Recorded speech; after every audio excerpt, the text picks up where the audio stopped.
या संविधानाच्या संदर्भात सातत्यानं वेगवेगळी वक्तव्य जी आहेत ती सत्ताधारी पक्षाकडनं किंवा त्यांच्या नेत्यांकडनं त्यांच्या लोकांकडनं होताना पाहायला मिळतात. संविधान दिनानिमित्त काय सांगाल? मी डॉक्टर बाबासाहेब आंबेडकरांचं बनारस विश्वविद्यालयामध्ये 53-54 त्यांनी असं जे वक्तव्य केलं ते पुन्हा आज या ठिकाणी असणारं मानतो. त्यांनी असं मानलं की भारतीय नागरिक हा क्रॉसरोडवरती आहे किंवा पॅरलल जाणाऱ्या रेल्वे पटरीवरती आहे. या दोन्हीही कधी एकमेकाला भेटणार नाहीत, मिळणार नाहीत, समाविष्ट होणार नाहीत.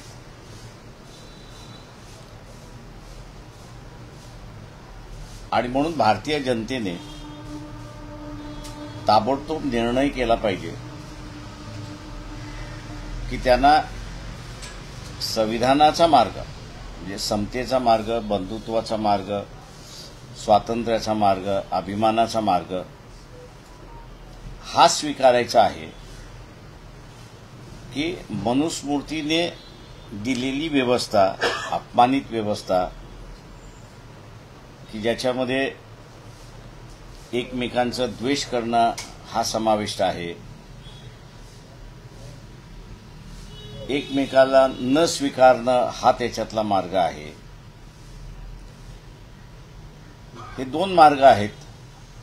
या दोन मार्गापैकी त्यांना असणारा एक मार्ग स्वीकारावा लागेल अशी परिस्थिती आहे.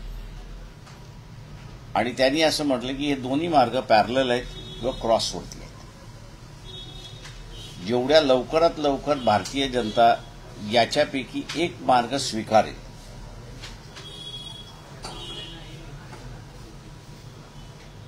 तेवढ्याच लवकरात लवकर या देशामध्ये प्रगती आणि विकास करायला सुरुवात होईल अशी असणारी परिस्थिती आहे. आजही 75 वर्षांनंतर आपण असं पाहिलं तर पुन्हा आरएसएस, भारतीय जनता पक्ष यांनी दाखवून दिलं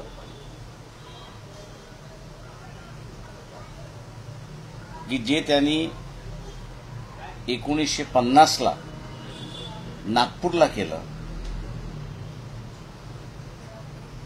सरदार पटेल यांच्या करारनामा झाला त्या संदर्भात त्यांनी असा केला की एका बाजूला भारतीय फ्लॅग तिरंगा हा फडकावण्यात आला, त्याच्या लगेच 2 मिनिटांनंतर जो फ्लॅग काल अयोध्येला फडकवण्यात आला तसाच एक फ्लॅग 15 ऑगस्ट 1950ला फडकवण्यात आला अशी असणारी परिस्थिती आहे. त्याच्यामुळे आरएसएसनी भारतीय संविधान मान्य केले असं कुठेही दिसत नाही. 75 साल झाले तरीही असणाऱ्या या ठिकाणी हा प्रश्न निकाली निघाला नाही. आणि म्हणून कालच्या संविधान सन्मान दिनाच्या निमित्ताने तो मी आता ऐरणीवरती असणारा आणलेला आहे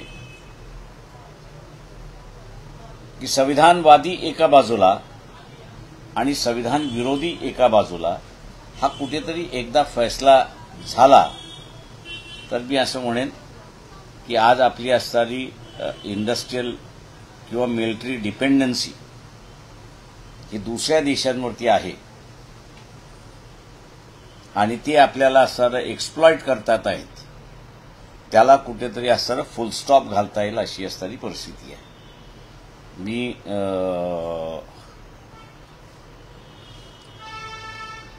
जे सेक्युलर पॉलिटिकल पार्टीज आहेत त्यांना आव्हान करतोय की त्यांनी हा लढा ज्या ज्या राज्यामध्ये ते स्ट्रॉंग आहेत त्यांनी त्या राज्यांमध्ये असताना हा लढा सुरुवात केला पाहिजे की संविधानवादी आणि संविधान विरोधी याच्यापैकी एकच कोणतरी टिकला पाहिजे अशी असणारी परिस्थिती आहे.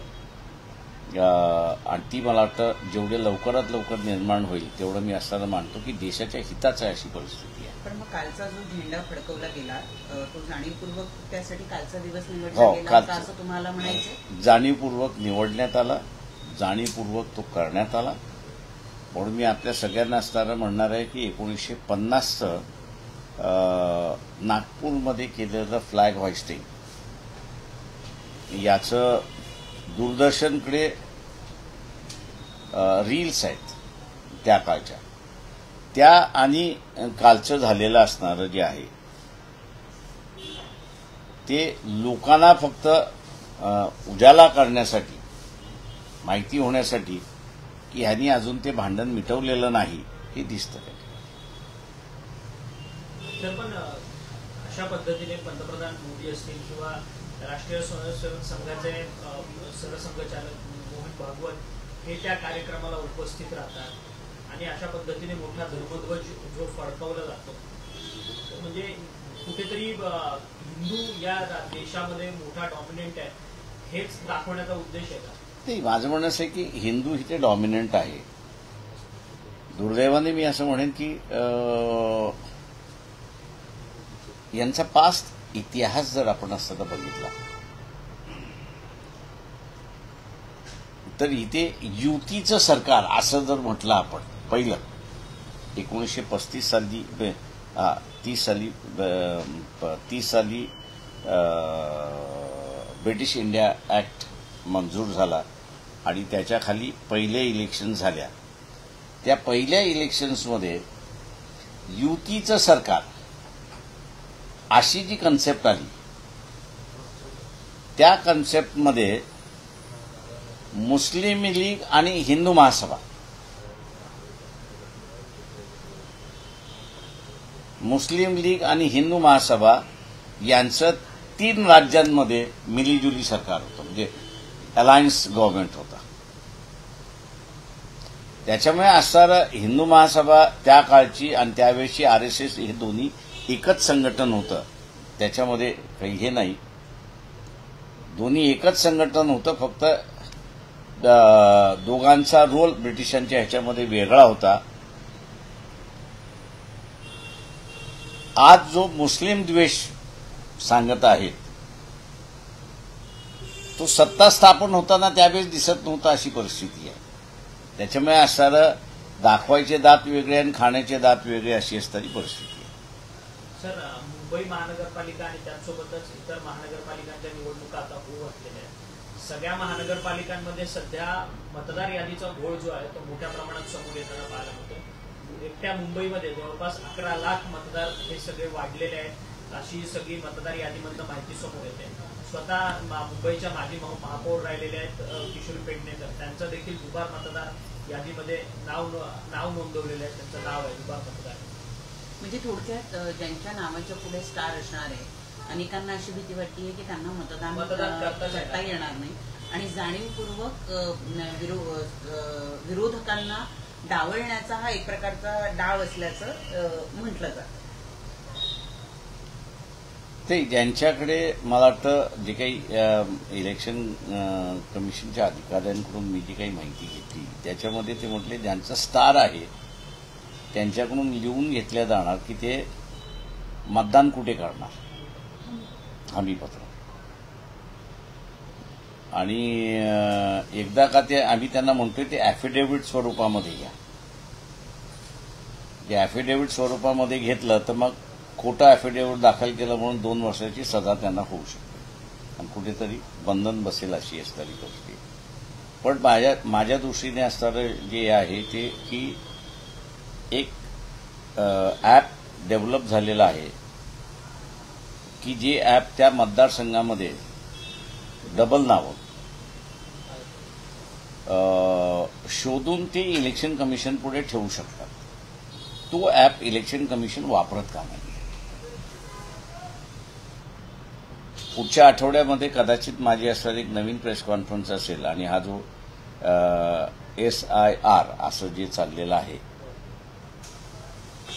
देशभर त्याचा नेमका उद्देश काय आहे आणि त्याच्यातून काय होणार आहे आकडेवारी सकट मी आपल्याला माहिती देतो. हे वाढलेले मतदार जे आहेत ते वाढवून कुठेतरी ह्या सगळ्या निवडणुका मॅनेज करण्याचा प्रयत्नच होतोय असा थेट आरोप विरोधक करतात. नाही, माझं तो आरोप आहे. माझं म्हणणं असं आहे की इलेक्शन कमिशन बिहारमधलं आजही टोटल मतदान किती झालं आणि काउंटेड मतदान किती झालं याचे आकडेच देत नाही. काही मी असं म्हणेन लाखात सुद्धा जरी फरक आला तरी मी म्हणणार आहे तिथे की गडबड झालेली नाही. याचं कारण की प्रत्येक मतदारसंघामध्ये 200 मतदार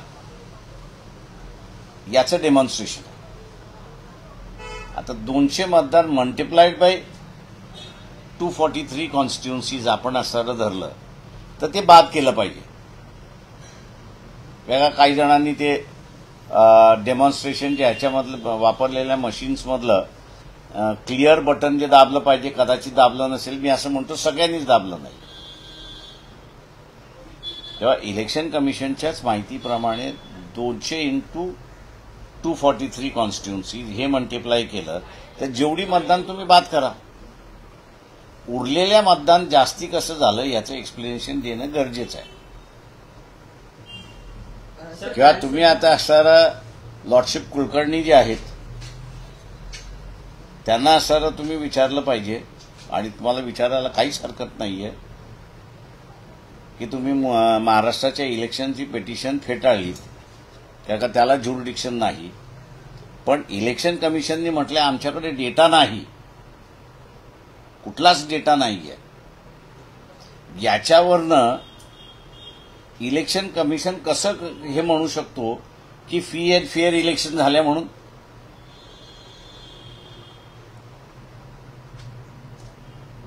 त्याच्यामुळे ज्युडिशरी सुद्धा ऍट फॉल्ट आहे अशी परिस्थिती आहे. सर सध्या सगळ्या स्थानिक स्वराज्य संस्थांच्या निवडणुका होतात आहेत परंतु यामध्ये अनेक नेत्यांची वक्तव्य जी आहेत ती चर्चेला पाहायला मिळतात. अलीकडेच काल गुलाबराव पाटलांनी एक वक्तव्य केलं की नगर विकास खातं याच्यामध्ये खूप मोठा माल आहे आणि 1 तारखेला तुम्ही तयार राहा, 1 तारखेला लक्ष्मी येईल असं लक्ष्मी दर्शन होईल असं म्हणतात. लक्ष्मी दर्शन कोणाला होणार? लोकांना होणार की उमेदवाराला होणार? मतदाराला होणार. माझं म्हणणं आहे मतदारांनी सरळ म्हटलंय की त्यांनी दिलेली लक्ष्मी नाही तर तुम्ही डिमांड केलेली लक्ष्मी मिळत असेल तर मतदान करा. तुम्ही असं सरळ म्हणा की मला 2 गायी आणि एक म्हैस विकत घ्यायची आहे, त्याचे एवढे होतात. ऍटलिस्ट त्या निमित्ताने भेसळ दूध तरी शहरी वासियांना मिळणार नाही अशी अपेक्षा आपण धरू. मुंबईमध्ये काल अशी एक माहिती मिळाली ज्याच्यानुसार की मुंबईमध्ये जी दुबार नावं आहेत त्यामध्ये काही व्यक्तींची नावं ही 103 वेळा आहेत. इतक्या मोठ्या प्रमाणावर जर नावं एकाच व्यक्तीचे मतदार म्हणून येत असतील आणि साधारणपणे आपण जर बघितलं तर एकूण व्यक्ती जे आहेत ते 43,000च्या जवळपास व्यक्ती आहेत ज्यांची नावं ही साधारणतः सगळी कॅल्क्युलेट केली तर 11 लाख नावं जी आहेत ती आपल्याला या ठिकाणी फेक दिसून येतात. काय तुम्ही याकडे बघता? म्हणजे आपली यंत्रणा अपडेट होत नाही का? म्हणजे कालानुरूपाने काहीच अपडेट झालेलं नाही. माझं म्हणणं असं आहे की इथे पॉलिटिकल पार्टीजचं फेल्युअर आहे असं मी त्या ठिकाणी मानतो. 1950चा जो कायदा आहे, यादी तयार करण्याचा जो कायदा आहे, त्या कायद्यामध्ये असं म्हटलंय की खोटारडेपणा तो यादीमध्ये समावेश केला असेल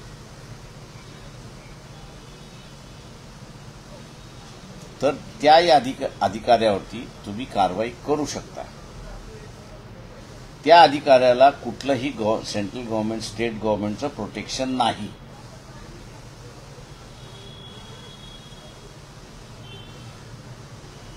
म्हणजे राज ठाकरेचं MNS असेल किंवा उद्धव ठाकरेंची शिवसेना असेल की ज्यांनी लिस्ट तयार केलेली आहे मी त्यांना असणारा विचारतोय की ज्या बूथमध्ये ज्या प्रभागामध्ये आपल्याला असणारं हे सगळं सापडलेलं आहे त्याच्यामुळे ती यादी कोणी जोडली या अधिकाऱ्याचं नाव तुम्हाला मिळतं. त्या अधिकाऱ्याच्या विरोधात तुम्ही महाराष्ट्राचं जे कमिशन आहे किंवा इलेक्शन कमिशन आहे दोघाही आहेत त्यांच्याकडे तुम्ही कंप्लेंट का करत नाही. नुसतं चोरी झाली चोरी झाली चोरी झाली चोरी झाली हे बोंबलणं कशासाठी.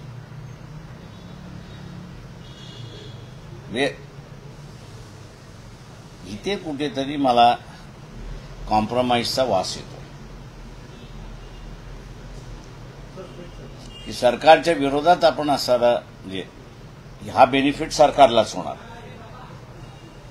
तेव्हा सरकारच्या विरोधामध्ये आपण पूर्णपणे गेलो तर आपले मेलेले मुर्दे जागृत करतात की काय याची भीती आहे.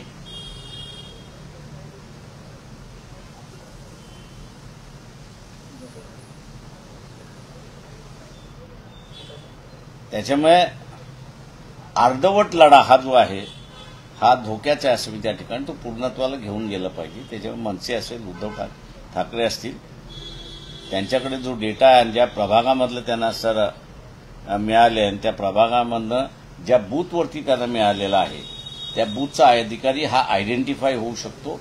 तर त्याच्या विरोधात तुम्ही असं का ऍक्शन मागत नाही आहात. त्यांची नावं मागा ऍक्शन घ्यायला सांगा आणि ही ऍक्शन महाराष्ट्राचे इलेक्शन कमिशन घेऊ शकतात आणि चीफ इलेक्शन कमिशन घेऊ शकतात सेंट्रलचे.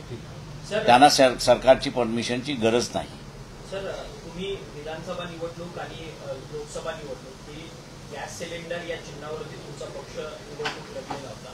तुम्ही हायकोर्टात पिटिशन सुद्धा दाखल केलेली होती की आम्हाला या स्थानिक स्वराज्य संस्थांच्या निवडणुकीमध्ये हेच चिन्ह जे आहे ते कायम ठेवण्यात यावं. त्या संदर्भात काय नक्की ते आमची याचिका अजून असं पेंडिंग ठेवलेली आहे. दुर्दैवाने मी असं म्हणेन की जी व्यवस्था सेंट्रल गव्हर्नमेंटच्या कायद्यांमध्ये आहे ती व्यवस्था राज्याने जे 2025ला सिम्बॉल्सच्या संदर्भातला नियमावली केली त्याच्यामध्ये त्यांनी कुठेच काही ठेवलेलं नाही. एक त्यांनी सगळ्यात मोठा जो आहे लॅक्युना मी असं म्हणेन की पूर्वी स्थानिक आघाड्या व्हायच्या आणि त्या स्थानिक आघाड्यांना मान्यता मिळायची आणि त्यांना सिम्बॉलही मिळायचा. आता आणि तो स्थानिक रजिस्टर करण्याचा अधिकार हा कमिशनरकडे असायचा. आता तो त्यांनी काढून घेतला आणि तो स्वतःकडे घेतलेला आहे. त्याच्यामध्ये अडचण अशी झालेली आहे की आघाड्या झाल्या रजिस्टर झाल्या यांच्याकडे एकंदरीत 400-450 आघाड्या रजिस्टर्ड झाल्या माझ्या माहितीप्रमाणे. पण त्याच्यापैकी अनेक जणांना त्याचा बेनिफिटच मिळाला नाही. याचं कारण की अध्यक्षाचं निवडणूक वेगळी आहे आणि नगरसेवकाची निवडणूक वेगळी आहे. आता आघाडी होते कशासाठी तर अध्यक्ष आणि नगरसेवक ते एकत्र मिळूनच. यांनी या आघाड्यांच्या संदर्भातलं सिम्बॉल कसं करावं याची नियमावलीच केली नाही आणि म्हणून आमच्या पिटिशनच्या मार्फत कोर्टाने ती असताना होल्ड ऑन करून ठेवलेली आहे. परंतु स्थानिक रिटर्निंग ऑफिसर जे आहेत त्या स्थानिक रिटर्निंग ऑफिसर्सना आम्ही असताना पत्र काल दिलेली आहे आणि आज माझ्या अंदाजानं गॅस सिलेंडरचा हा जो सिम्बॉल आहे तो पक्षाच्या उमेदवारांना मिळेल अशी आमची अपेक्षा आहे. सुजात आंबेडकर स्थानिक स्वराज्य संस्थांमध्ये मोठ्या प्रमाणात प्रचाराला उतरले बरेच जिल्हे फिरून आले त्याचा प्रतिसाद मिळतोय काही तुमच्या ते प्रतिसाद चांगला आहे. हे इथे असणारं मशीनने धोका दिला नाही तर कदाचित चांगल्या रीतीने असताना आमचे उमेदवार निवडून येतील अशी परिस्थिती आहे. पण मशीन धोका देईल असं वाटतं याची मला पूर्ण खात्री आहे. सर स्थानिक स्वराज्य संस्थांच्या निवडणुकीच्या निमित्ताने तुमचं आणि काँग्रेसचं कुठं कुठं पॅचअप झालंय कारण की ज्या ते आम्ही असताना आमचं कुठंच नाही खाली स्तरावरती जे आम्ही अधिकार दिलेत, कारण का आता उदाहरण द्यायचं झालं तर काही जिल्ह्यांमध्ये एका बाजूला काँग्रेसचं झालेलं आहे, दुसऱ्या बाजूला राष्ट्रवादी, दोन्ही एका जिल्ह्यामध्ये एका तालुक्यामध्ये एका राष्ट्रवादीशी, दुसऱ्या तालुक्यामध्ये दुसऱ्या राष्ट्रवादीशी, काही ठिकाणी असणारं उद्धव सेनेशी सुद्धा झालेलं आहे आणि काही ठिकाणी असणारं एकनाथ शिंदेच्या याच्याशी सुद्धा झालेलं आहे. पण अनेक ठिकाणी असं होताना दिसतंय की तुमची नवरीच पळून नेली जाते आणि ते तर सगळ्याच पार्टीची सोय झालेली आहे. आता मी तालुका आणि जिल्हा नाही सांगत, 2 पॉलिटिकल पार्टीशी असणारं हे आमचं पॅनल आहे आणि हे 5 जागा आम्ही तुम्हाला देतो, नगराध्यक्ष आम्हाला पाहिजे. म्हटलं ठीक आहे, चला, एग्रीएबल झालं सगळं. ज्यांच्याबरोबर आम्ही बसलो त्यांची नवरी काय करवली सुद्धा पळत.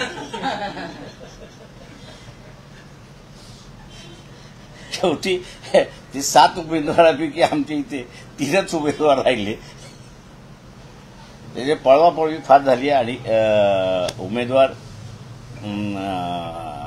ज्याला आपल्याला म्हणता येईल की मालामाल झाले असणारे काही उमेदवार हे आहेत. म्हणजे यातच साधारणतः 100 नगरसेवक जे आहेत ते आधीच भाजपचे बिनविरोध निवडून आलेले आहेत. याकडे तुम्ही कसं पाहता? ते मी म्हणालो ना त्याच्यामध्ये की आता जिथे आता सांगत नगरपालिका मेन्शन करत नाहीये, जिथे 3च उमेदवार आहेत आणि उरलेले सगळे निघून गेलेले आहेत, तुम्हाला तिथे 3 उमेदवार त्यांच्या बिनविरोध निवडून आलेत अशी परिस्थिती आहे.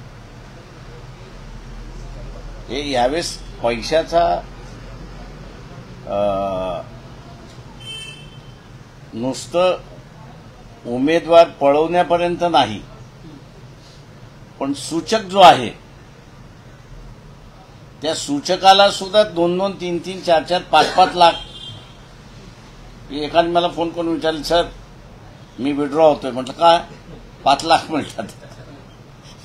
तर म्हटलं विड्रॉ हो तू म्हटलं होतं, पण त्याची फॉर्म भरण्याच्या अगोदरच त्यांनी असं पण एक म्हटलं अगोदर असं कर, त्याला दुसरा म्हटलं सूचक तरी दे. हा ते तेवढं करतो मी. मोठ्या प्रमाणात आहे. चालू आहे, मात्र त्यासोबतच काही ठिकाणी मारहाण देखील सुरू झालेली आहे, अपहरण सुद्धा केलं जातं. अशा सुद्धा घटना आज काँग्रेसचे जिल्हाध्यक्ष आहेत अहिल्यानगरचे, त्यांचं अपहरण केलं. मॉर्निंग वॉकला गेलेले असताना त्यांचं अपहरण केलं. अशा घटना ते अपहरण केलेलं आहे. त्याच्यानंतर दुसरं जे आहे ते त्याच जिल्ह्यामध्ये आमचे जे नगराध्यक्षासाठी उभे आहेत त्यांचंही अपहरण झालेलं आहे. आम्ही त्यांना म्हटले तो सुरक्षित राहील, काळजी करू नका, फक्त आपण असं हा पळवलेला आहे, याला प्रचाराचा मुद्दा करा. आता झालंय असं की त्याला आणूही शकत नाहीत आणि त्याला सोडूही शकत नाहीत आणि लोकांमधला राग वाटतोय. म्हटलं लोकांमधला राग हा म्हटलं मतदानामध्ये कन्व्हर्ट करा. तुम्हाला सिच्युएशन वापरता आली पाहिजे असं मी म्हणत. आज पैशांचा हा सगळा खेळ सुरू आहे निवडणुकीमध्ये. यातच राजकीय वक्तव्य रंगताना पाहायला मिळतात. अजित पवार म्हणतात की तुम्ही मला मतदान दिलं तर माझ्या हातात सगळ्या निधी आहेत, निधीच्या चाव्या आहेत. आणि चंद्रकांत पाटील म्हणतात की जरी त्यांच्याकडे तिजोरी असली तरी तिजोरीचे मालक आमच्याकडे. आता हे बरोबर आहे त्याच्यामध्ये, पण त्यांच्यामध्ये एक लक्षात घेतलं पाहिजे की ज्या तऱ्हेनं बीजेपी त्यांना नाचवते त्या तऱ्हेने मतदार सुद्धा त्यांना नाचवू शकतो. त्याच्यामुळे अजित पवारांनी हा थोडासा पाळला पाहिजे की बीजेपी नुसती नाही नाचवू शकत, त्यांना मतदार हा सुद्धा नाचवू शकतो. आणि तो नाचवायला लागला तर बेलगाम घोडा येतो. बीजेपीने नाचवलेला असलं तर ते लगामाचा घोडा आहे, त्याच्यामुळे ते लगाम पकडू सुद्धा शकतं. सर, आज युनेस्कोमध्ये डॉक्टर बाबासाहेब आंबेडकरांचा पुतळा लागतो आहे. तशी इच्छा सर्वच भारतीयांची होती आणि आज तो सोहळा दुपारी 2 वाजताच्या सुमारास पार पडला. Over a period of time असं मी म्हणेन. आणि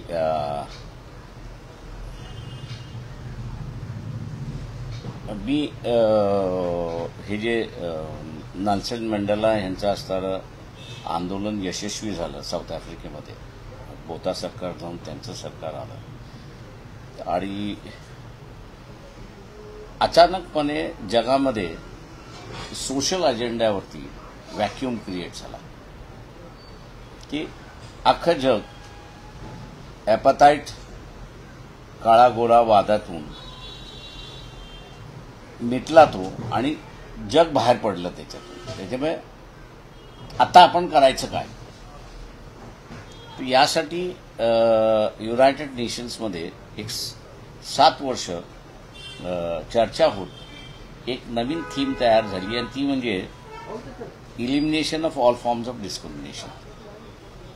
म्हणजे जेवढ्या पद्धतीचे डिस्क्रिमिनेशन आहे ते संपवणं आता युनायटेड नेशन्सची असणारी जबाबदारी आहे. त्या ह्याच्यामध्ये अटल बिहारी वाजपेयी पंतप्रधान होते, बीजेपीचं सरकार होतं. ॲज युजल यांच्याप्रमाणे आमच्या इथे डिस्क्रिमिनेशन नाही, काही नाही ते सगळं सुरुवात झालं आणि कुठल्याही मूवला ह्यांचा विरोध व्हायचा लागला.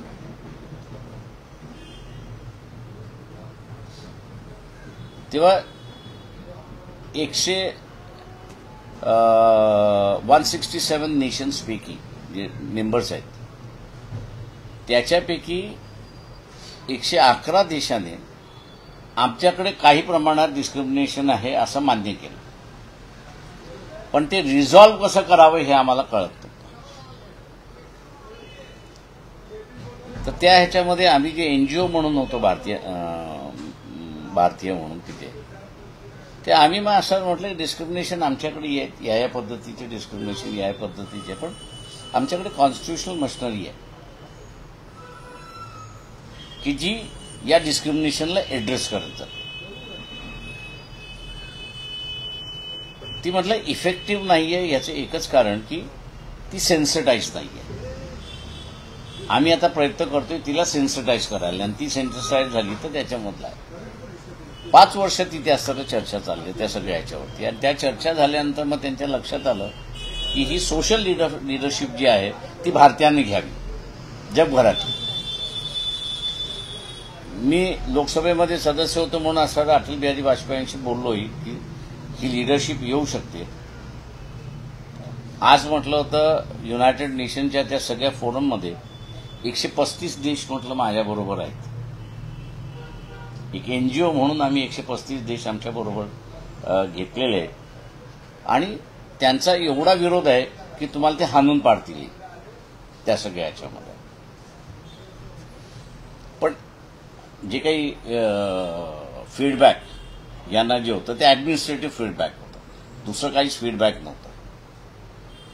आणि ॲडमिनिस्ट्रेशन नेहमी त्याला सांगितले आम्ही मारून घेऊ, अमुक करून घेऊ, सगळं करून घेऊ, तुम्ही काही चिंता करण्याची गरज नाही. पण ज्या दिवशी वोटिंगला आलं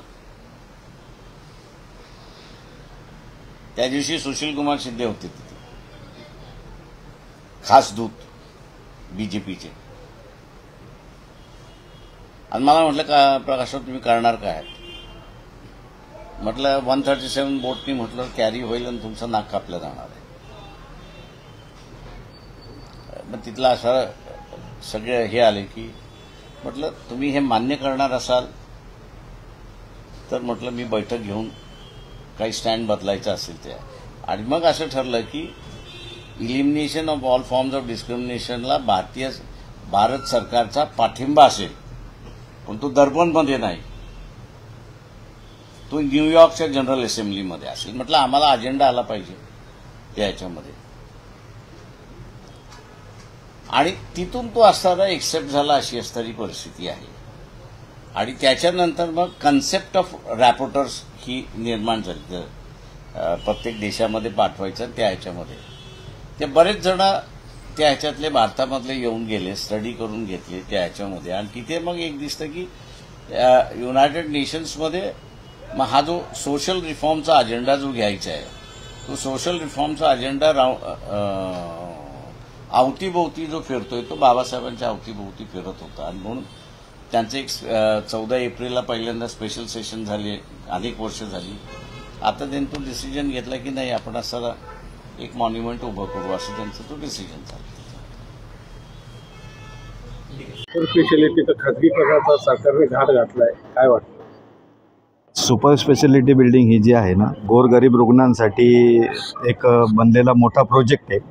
हा 150 कोटीचा प्रोजेक्ट आहे. केंद्र आणि महाराष्ट्र शासन या दोघांच्या निधीतून हे बनलेला हा मोठा प्रोजेक्ट आहे. ह्या इथे जर सोयी सुविधा उपलब्ध करावे असं प्रशासनालाच वाटत नाही. कारण की त्याचं असं आहे की इथं जे मूळ पद आहेत, प्रोफेसरांचे, डॉक्टरांचे जे पद आहेत ते रूपांतरित करण्यात येते घडी वारंवार. आणि ह्या अशा कंप्लेंटीवरती गेल्या की त्यानंतर मग शासन काय करतं की याला खाजगीकरण करू. मग खाजगीकरण केल्यानंतर यांना गोरगरिबांना सुविधा भेटेल, त्यांच्यात इंटेन्शन काय. जर गोरगरिबांना यांना सुविधा द्यायच्याच नसेल आणि खाजगीकरण केलं आणि गोरगरीब रुग्णांच्या खिशाला जर आर्थिक भुर्दंड बसायचं असेल तर मग हे गोरगरिबांसाठी रुग्णालय तर हे गोरगरिबांसाठीच राहून द्यावं, त्याचं खाजगीकरण करण्यात येऊ नये अशी आमची एक मागणी आहे. आपल्याला असं वाटतंय का खाजगीकरण झालं तर गोरगरिबांना जो सेवा देण्यात येतात त्याच्यावर त्याचा परिणाम होईल, उलटे दर्जेदार सुविधा मिळतील असं वाटत नाही का?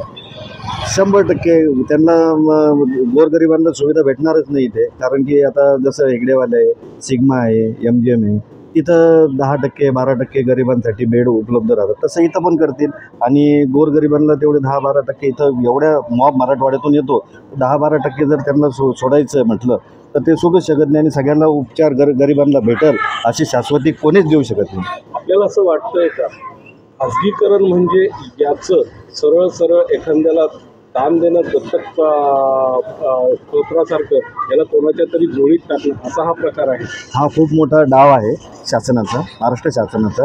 हे महाराष्ट्र शासन हे खाजगीकरण जे आहे ठेकेदार त्यांच्या घशात पूर्ण ही सुपर स्पेशालिटी बिल्डिंग टाकणे, तर याच्याबरोबर गरिबांसोबत डॉक्टर, कर्मचारी, चतुर्श्रेणी कर्मचारी यांच्यावर सुद्धा अन्याय होणार आहे. तर त्याच्यामुळं हे खाजगीकरण ताबडतोब थांबावं आणि यांची ही चर्चा जी आहे खाजगीकरणाची ती ताबडतोब नाही थांबवली यांनी 8-10 दिवसात तीव्र प्रकारचं आंदोलन आम्ही करणार आहोत. त्यांना त्याचं सामोरे जावं लागेल. साहेब, मराठवाडाच नाही, मराठवाड्याच्या आसपास 14 जिल्ह्यातनं रुग्ण इथे येतात, त्याचा लाभ घेतात. या सर्व रुग्ण सेवेवर त्याचा परिणाम होणार आहे असं वाटतं? हो, परिणाम तर 100% होईल. जर खाजगीकरण जर झालं तर जे पैसे बलाढ्य लोक आहे पैशाने घेतलेले, इथं जर अत्याधुनिक मशिनरी आहे इथे तर ते पण इथं हे सोयी सुविधा घेतील आणि गोरगरिबांवर अन्याय होणार आहे. माझं काय म्हणणं आहे, खाजगीकरण करायचं ना तर गव्हर्नमेंटने एखादी मोठी लँड देऊन द्यावं त्यांना आणि तिथं त्यांनी त्यांचं प्रोजेक्ट बनवावं आणि तिथं चालू करावं खाजगीकरण त्या तत्वावर. तर जसं की 1 रुपया भाड्याने एखादी जमीन द्यायची आणि जसं चालू आहे आता पुण्याला जसं झालं तसं करावं. आम्ही जे आमच्या ताटातलं कशाला खाताय, गरिबांच्या ताटातलं खाजगीकरण करू नये. काय वाटतं? खाजगीकरण या ठिकाणी सुपर स्पेशालिटी गोरगरिबांसाठी बांधलेली आहे. या ठिकाणी मराठवाड्यातून आजूबाजूच्या जिल्ह्यातून गोरगरीब लोक येतात, त्यांना फायदा होतो. परंतु खाजगीकरण केलं तर एखाद्या जोडीमध्ये हा प्रोजेक्ट टाकल्यासारखा होईल आणि तो बलाढ्य असा लोकांना त्रास देणार आहे आणि खूप पैसा गोरगरिबांना झेपता येणार नाही आणि ह्या ठिकाणी त्यांना उपचार मिळणार नाही. तर असं शासनाचा जर सरकारने जर आपली मागणी मान्य नाही केली तर वेळ प्रसंगी आपण न्यायालयीन लढाई लढणार आहात का? न्यायालयीन तर नंतर लढू, त्याच्या अगोदर आम्ही निदर्शने करू, निवेदन देऊ आणि जे काही आमच्याकडलं होईल मग त्याच्यानंतर मग आम्ही न्यायालयामध्ये जाऊ.